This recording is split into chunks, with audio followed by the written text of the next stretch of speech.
मुलींना शिक्षणाच्या प्रवाहात आणण्यासाठी अनंत यातना सोसून महात्मा ज्योतिबा फुले आणि सावित्री माता फुले यांनी प्रयत्न केले. समाज शिक्षित करण्याचा त्यांनी विडा उचलला. त्यांच्यामुळेच आज या राष्ट्राची शैक्षणिक प्रगती झाली आहे.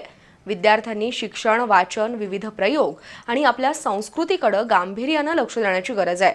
सोशल मीडिया शाप की वरदान हे ठरवण्याची आता वेळ आली आहे. विद्यार्थ्यांनी अभ्यासापुरताच सोशल मीडियाचा वापर करावा असा सल्ला भाजपा युवा मोर्चा प्रदेशाध्यक्ष कृष्णराज महाडिक यांनी दिला. प्रिन्सेस पद्माराजे गर्ल्स हायस्कूलमध्ये आयोजित कार्यक्रमात ते बोलत होते.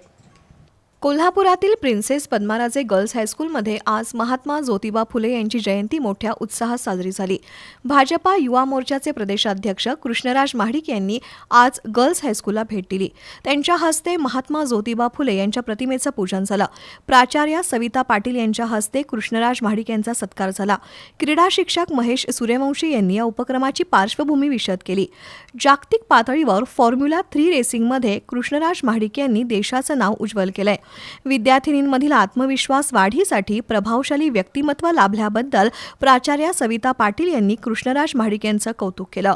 महिलांना शिक्षणाच्या प्रवाहात येण्याला प्रचंड विरोध होता, मात्र महात्मा ज्योतिबा फुले आणि सावित्रीबाई फुले यांनी हा विरोध डावलून स्त्री शिक्षणाची मुहूर्तमेढ रोवली. त्यामुळे आज मुली शिकल्या, त्यामुळेच कुटुंबाबरोबरच राज्याची देखील प्रगती झाली. अलीकडे सोशल मीडियाचं गारूड झालंय, मात्र विद्यार्थी दशेत सोशल मीडियाचा वापर फक्त शिक्षणासाठी केला पाहिजे. खोटे नरेटिव्ह त्यातून सेट केले जातात, त्यामुळे सोशल मीडियावर वेळ खर्च करू नका, अन्यथा मोलाचा वेळ वाया जाऊन आपण अधोगतीकडे जाऊ, असं मत कृष्णराज महाडिक यांनी व्यक्त केलं. यासोबतच आपल्या महान संस्कृतीचा अंगीकार करावा, आई वडील, ज्येष्ठ आणि गुरुजनांचा सन्मान ठेवा, असा सल्ला देखील त्यांनी विद्यार्थिनींना दिला. आपल्या ब्लॉगमधून सामाजिक उपक्रमासाठी पैसे उपलब्ध करत असल्याचं त्यांनी सांगितलं. त्यातून अनेक परिवार उभे केले आहेत. महिला स्वच्छतागृहांच्या उभारणीसाठी आपण 80 लाख रुपयांचं बजेट आणल्याचं त्यांनी सांगितलं. दरम्यान राष्ट्रपती पुरस्कार विजेते सागर बगाडे यांचा सत्कार झाला. सागर बगाडे आणि अमर चव्हाण यांनी मनोगत व्यक्त केली.